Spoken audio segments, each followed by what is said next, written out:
We can't talk about what's happening without hearing from those on the front lines working directly with Atlanta's youth.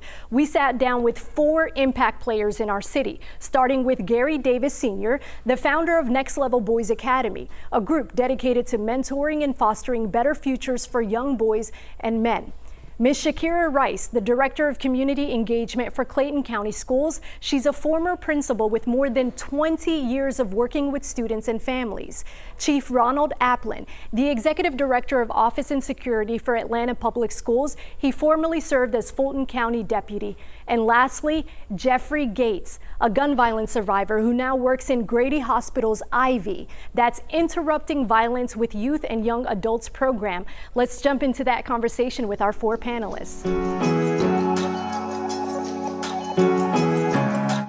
As you all heard the conversation from the mayor and also from Young Dro, what level of intervention is needed from your day-to-day experience in helping the youth, Gary? I would say social skills. Okay. A lot of these young men that we work with, I mean, we can blame their issues on so many things, but in my experience working with young men, they just don't know how to talk, when to talk, or where to talk. So when you got great social skills, man, it helps you deal with conflict, it helps you deal with some of this anger management, because when you can communicate effectively, there's so many things around you works better. And Jeff Gates, thank you so much for the vulnerability in sharing your story, because I feel like the youth needs to hear from your lived experience. Tell us about how you've been able to use that mentorship opportunity to say, this is what happened to me, it could have taken my life, and this is how I can help you prevent that in your life too. Yeah, I feel like the people around me, you know, just giving me love helped me turn that situation, that tragedy to triumph.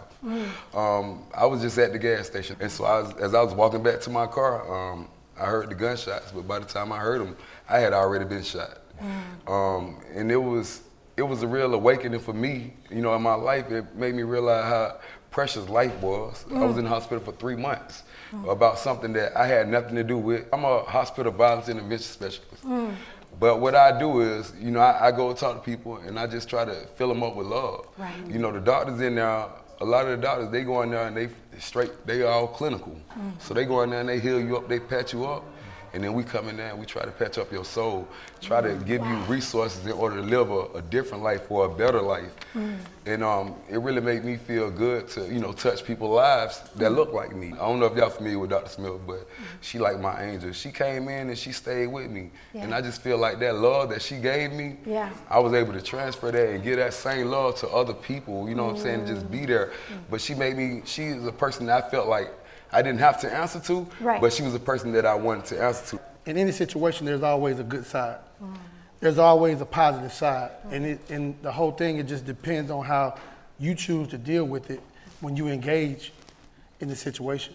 And Chief Applin, you working with the youth directly in Atlanta Public Schools, tell me about the need that you see every single day and how you choose to intervene and guide them through some of the challenges they face. And we start with mental health. I mean, the mayor was spot on. He has a pulse in of this city that's unbelievable. It's hard to believe anybody could recognize all those things, but he recognizes all of the issues. If we start with mental health, you know, we really need to really get ahead of that. But if they can recognize that, we can do something different.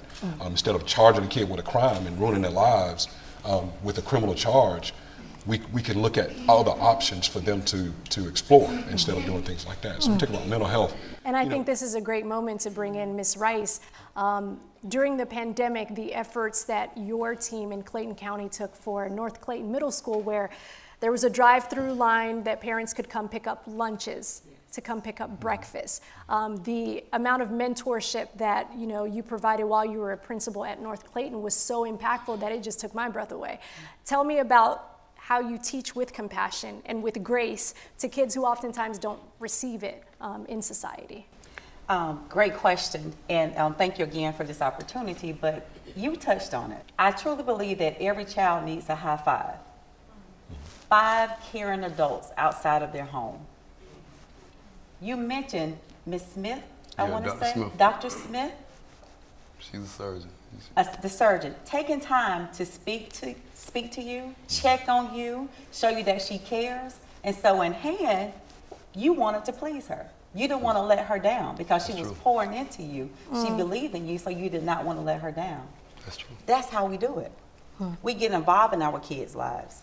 In my community where I served as principal, my kids were used to people coming in and out of their lives.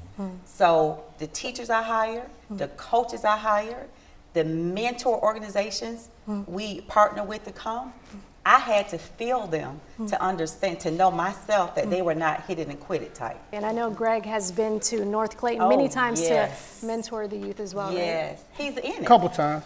He's in it. Yeah. I mean, he came so often, the kids were like, hey, Greg. I mean, it's like, hey, Greg. Yeah. Because his heart is so with kids and with the community and with education. He has not wavered. Still to come on 11 Alive Uninterrupted's Black Youth Town Hall. The teens take the mic to ask questions directly to our panelists. Hear what's on their mind next.